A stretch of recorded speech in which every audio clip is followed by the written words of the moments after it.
Hello store owners. Are you planning to add custom options to your product page in Shopify and make them required? In this video, we will show you how. Let's begin. First, log into your Shopify admin system and search for the EasyFlow app. From the EasyFlow dashboard, go to an option or tap the Create Option Set button. Next, add an option set title and click the Create New Option button. From the option types, select the one you need. Then, set an option name and start adding values relevant to your option type and product category. If you want to set an add-on price for a value, set the price next to it.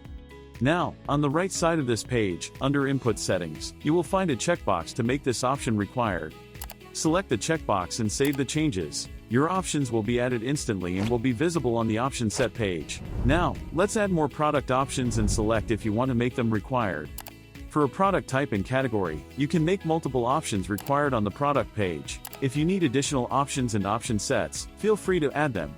Once done, you'll see that the product options you created are listed in the option set section. Now, you need to choose which products you want to apply to these options and option sets. There are two ways to do that, manually or automatically. If you select manually, you can search for specific products using the search bar.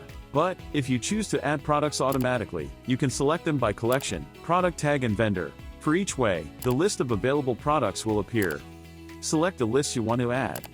Once done, hit the Save button at the top of the screen.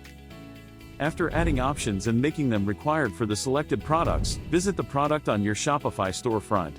In the Product Details section, you will find the options you set before.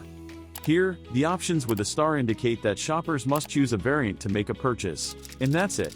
You've successfully made the product options required for shoppers on the Shopify storefront. Did you find this tutorial helpful? Like, comment and subscribe to our channel for more guides like this.